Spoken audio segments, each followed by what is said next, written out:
one offers even a leaf, a flower, a piece of fruit or water, with sincere devotion,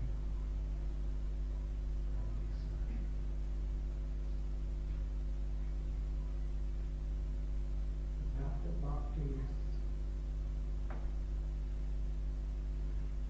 is the awakening of the dormant love within our heart. Lord Chaitanya, he spoke, Nityasya Krishna Premas Sanjikotama Svavananda Siddha.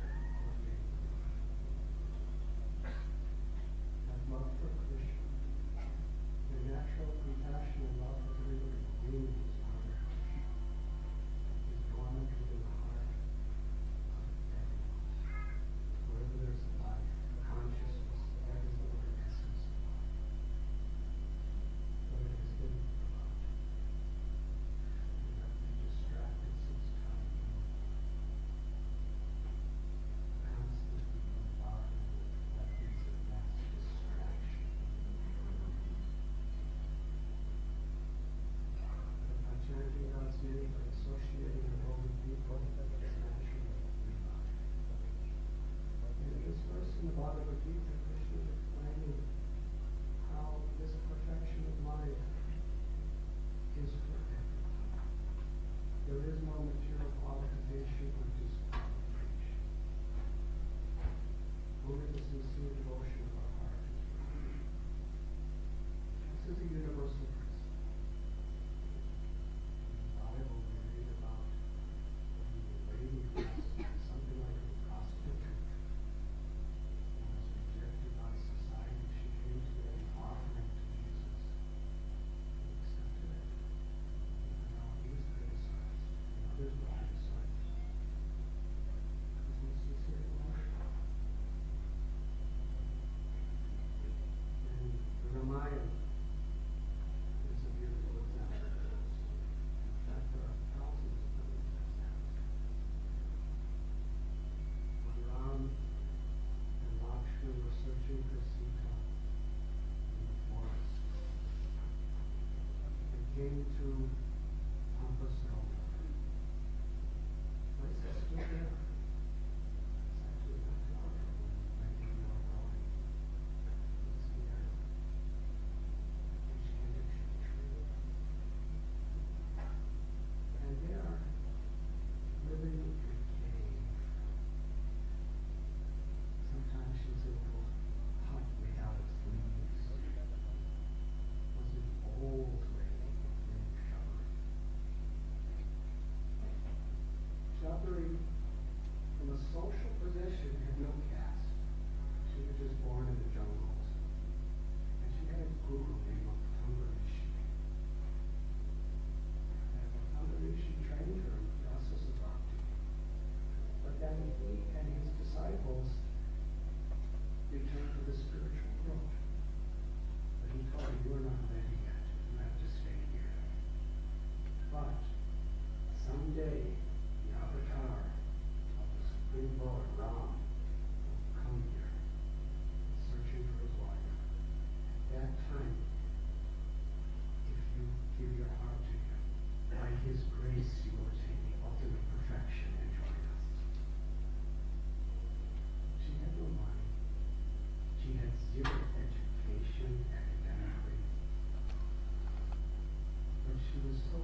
dressed in tree bark.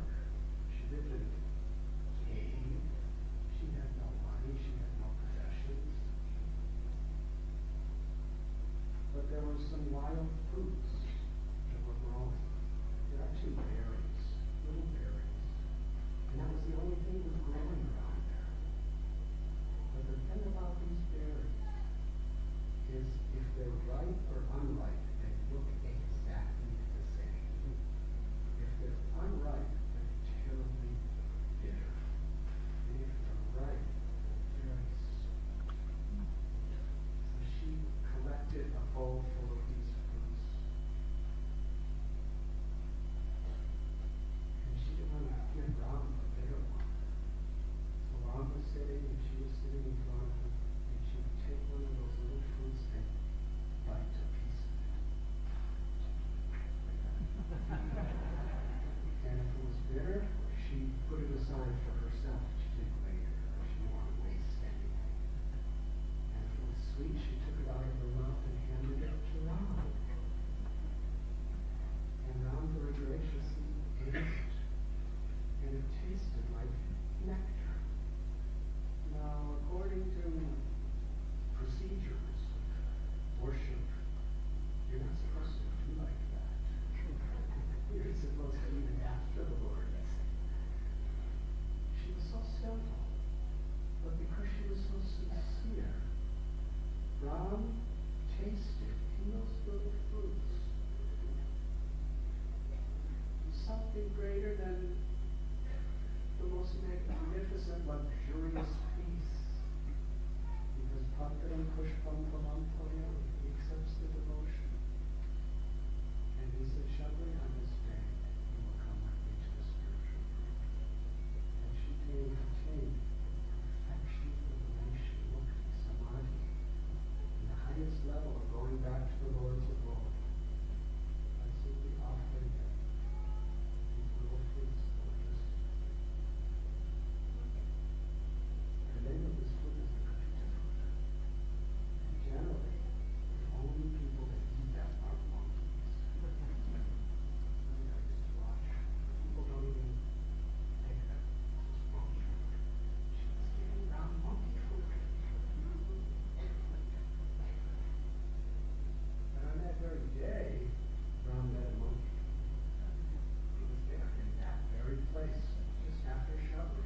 How this over, and Hanuman came to meet him. And that's a beautiful story of Hanuman. But one of the beautiful parts of Hanuman's Leela is when he and his associates were building a bridge across the Indian Ocean. By chanting the name of Ram, they had the power to make anything they put on the ocean float. So it was one of these big construction companies with the cranes and all that sort of thing. Luckily, they didn't need that. They could just put the name of Ram on a big rock and put it down and float. And in those days, the distance was 800 miles. And they had to bring large armies of people across to try to get Sita. So this bridge was going to be 100 miles wide and 800 long. And Hanuman was the main builder. He was literally ripping peaks off of mountains, which were miles in size, and carrying them and putting them in the ocean, and it floated. And as he was holding this massive, massive rock on the path to get to the place he was going to put it, there was a tiny little spider. Not some sort of a yogi spider, just a regular spider. And the spider, you've all seen spider legs. They're not very muscular or anything. He was just, with all of his might, just kicking single grains of sand to assist in building the bridge. And Hanuman was looking at this little spider under him, blocking his way. when he was carrying something miles in size, and Ram was right behind Hanuman. And Ram told the world through Hanuman, please note, Hanumanji, this spider is doing exactly the same service as you are. And as far as I'm concerned, he's doing as much as you are. Because the spider is according to his little capacity. She may have been a girl too, her capacity. According to her little capacity, she's doing the best she can, and you, according to your capacity, are doing the best you can. And I accept the devotion. So you are equal to me. He's contributing as much to building this bridge as you. Bhavagrahi Janardana. The Lord sees our intent. Another example is in Mahabharata, where Duryodhana invited Krishna to his palace to be honored, worshipped, and fed an incredible feast. Duryodhana was the reigning king, and he was very envious. He actually usurped the king from Arjuna and Yudhisthira and the Pandavas. And the reason he wanted Krishna to come, he wanted Krishna's favor so that Krishna didn't get in his way of further exploiting the Pandavas. So he was going to worship Krishna, honor Krishna. He had beautiful crowns and precious jewels and magnificent food just to bribe Krishna so that Krishna would let him do his thing. And that he was waiting with all of his ministers, queen, and Krishna went right to his house, looked at it, and walked away. But it was lunchtime. So Krishna, without even announcing he was coming, he went to Vidura's house, who was living in a very simple little place. And his wife was there, Vidura. And they didn't know he was coming. They had no food in the house. That's how simple they lived. Somehow or other, she ran and got a banana. That's all she could get. Because Krishna was hungry immediately. And she was so nervous, it is said, that she peeled the banana and threw the banana away and gave Krishna the peel. And Krishna ate the peel and was totally satisfied. More than those luxurious hundreds of preparations on silver and golden plates that Duryodhana had prepared for him. Because it was offered with devotion. And the example is given in Srimad Bhagavatam. If you water the root of a tree, every part of the tree is satisfied. If we please, samsiddhira haritoshan, if we please the Lord by our sincerity, then we become completely satisfied. Our very souls, our hearts, our minds become satisfied. Real fulfillment. In giving, we receive the most.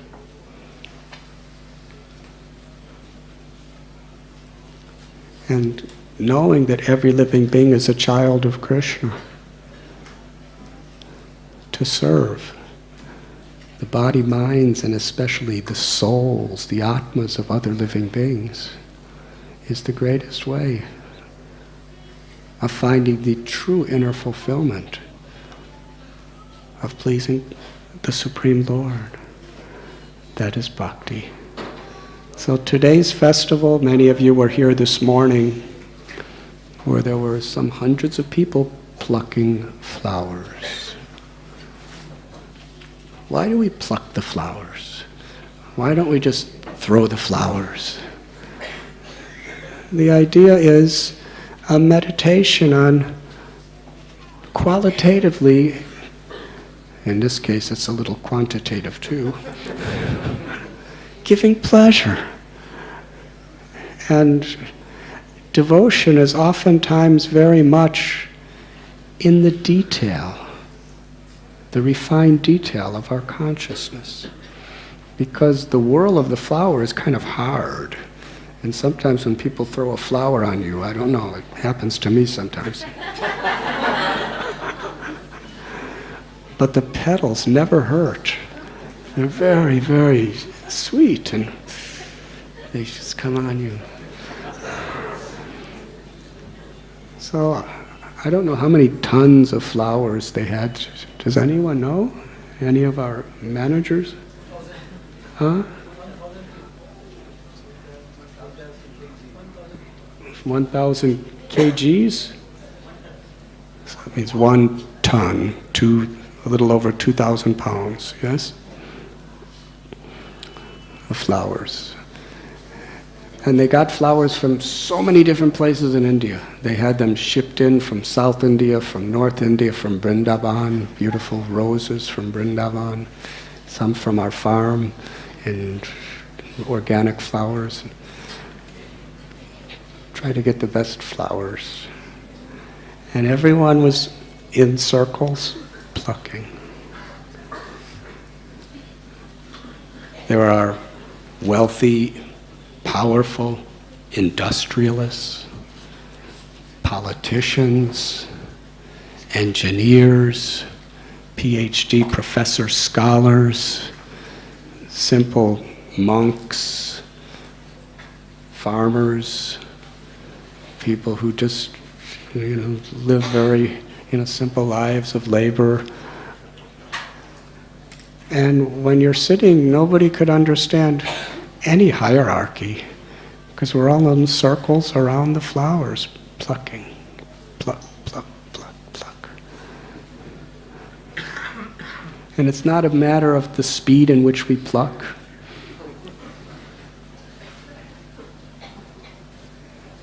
It's just when we take our individual plucked petals and put them in the basket, they all become a combined offering of devotion. When we start the abhishek, or the bathing ceremony, you're not going to recognize which petal you plucked. But what you will feel, hopefully, is every single petal we plucked. And that's the beauty of community. When it's not about me and you, it's about we. It's not about who's high and who's low. It's about serving God. And God doesn't see high-low. He sees sincerity.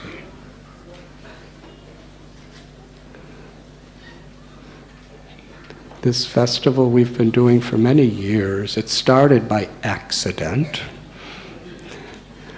but now it's become a very holy tradition.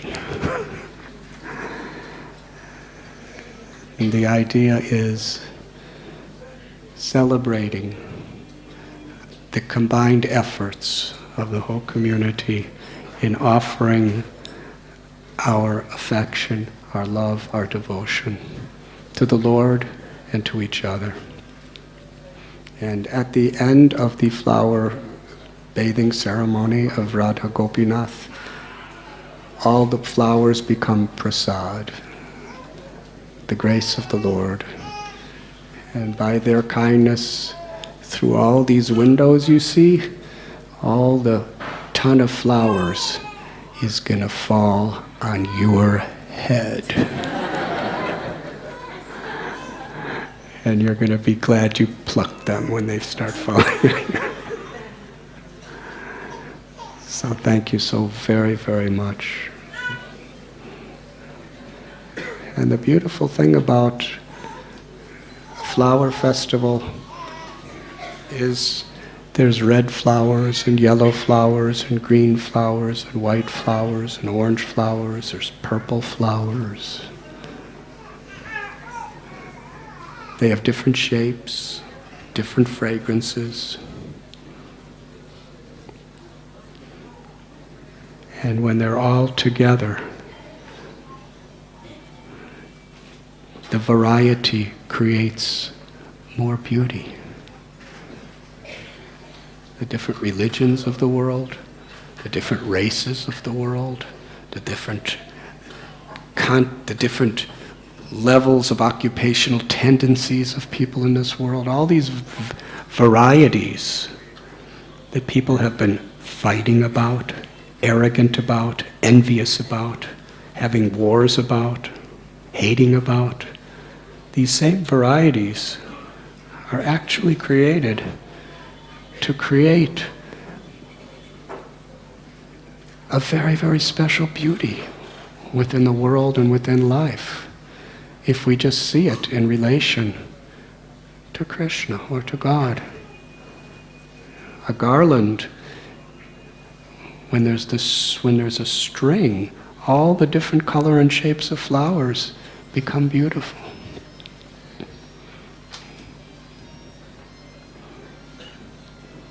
So this festival is also a festival of hope, a festival of prayer. Achintya Beda Beda Patatva. Unity in diversity. In this world we have black people and white people and yellow people and brown people and some kinds of people I don't even know about. And we have so many religions, and we have so many races, and so many nationalities, and so many occupational, economic categories. But when we can appreciate, together we're a beautiful offering. There could be real love. And that's what this festival represents. Thank you very much. Now we will begin. And Gaurvani Prabhu, would you like to lead the first kirtan?